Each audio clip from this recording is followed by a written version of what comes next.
ప్రకటన గ్రంథం 5వ అధ్యాయం 10-11లో మనం నీ ఒక్కడవే యోగ్యుడవు ఆరాధనలకు అని ఉంటుంది. ప్రకటన గ్రంథం 8-11లో మనం చూస్తాం నీ ఒక్కడవే అర్హుడవు ఆరాధనకు. సో అవి ఆ అట్రిబ్యూట్స్ను మనం తెలుసుకొని దేవుని వర్ణించడమే అది నిజమైన ఆరాధన. సరే, ముందుకెళ్దాం.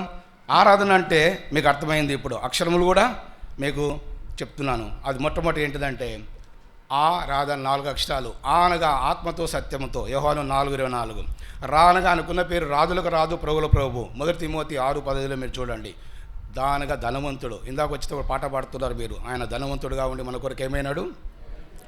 2 కొరింథీ 8 మనం చూస్తాం 9వ వచనములో.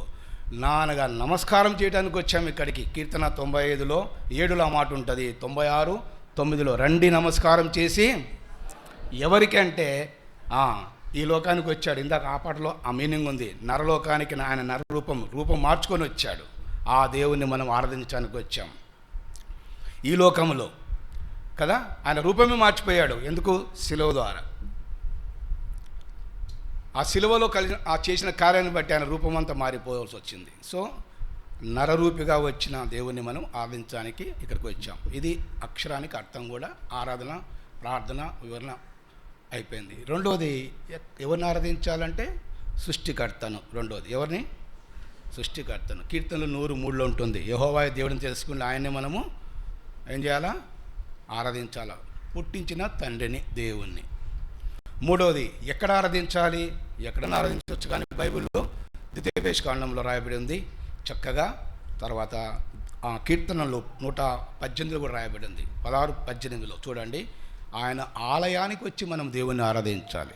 ఒక స్థలం ఏర్పాటు చేయబడింది ద్వితీయోపదేశకాండంలో. ఒక స్థలానికి వచ్చి మీరు ఆరాధించమంటున్నారు. కాబట్టి మనం ఎక్కడంటే అక్కడ ఆరాధన చేయొచ్చు, కానీ ఒక ఏర్పాటు చేయబడిన స్థలానికి తప్పకుండా రావాలా. ఆలస్యమైన, ఖర్చైనా, దూరమైన. చూడండి ద్వితీయోపదేశకాండం 12వ అధ్యాయంలో 11వ వచనంలో మాట ఉంటుంది అనుకుంటా. చదువుతారా? 12-11 వచనంలో మీ దేవుడైన మీ చివరి భాగం, మీ దేవుడైన యెహోవా తన నామమునకు నివాసస్థలంగా ఏర్పరచుకుని స్థలమునకే మీరు తీసుకొని రావాలను. అంటే అక్కడికి రావాలి ఆరాధనకు. 116-18లో మనం చూసాము. దావీదు అంటాడు, ఆయన ప్రజలందరి ఎదుట యెరూషలేమా నీ మధ్య నేను దేవుణ్ణి స్తుతిస్తాను, ఆరాధనలు అర్పిస్తాను అని అక్కడికి రావాలి. ఇది మూడోది. నాలుగోది ఏ వస్తువులు తేకపోయినా కనీసం నువ్వు హృదయమనే అర్పణలు ఇవ్వటం నేర్చుకో. హృదయంలో నుంచి అర్పణలు ఇవ్వాలి. 7 అర్పణలు ఇవ్వాలి మనం దేవునికి. అందులో ఇష్టమైన అర్పణ కీర్తన 51:17. అదే హృదయ అర్పణ. ఈ 7 ఇవ్వకపోయినా పర్వాలేదు. అట్లని చెప్పేసి నువ్వు మందిరానికి ఒట్టి చేతితో రాకూడదు. ద్వితీయోపదేశకాండంలో మనం చూడవచ్చు. అలాగనే నిర్గమకాండంలో కూడా మనం చూడవచ్చు. చాలా మంచి మాట. ఒకసారి చూడండి. నిర్గమం 34:20 వచనం. నిర్గమం 34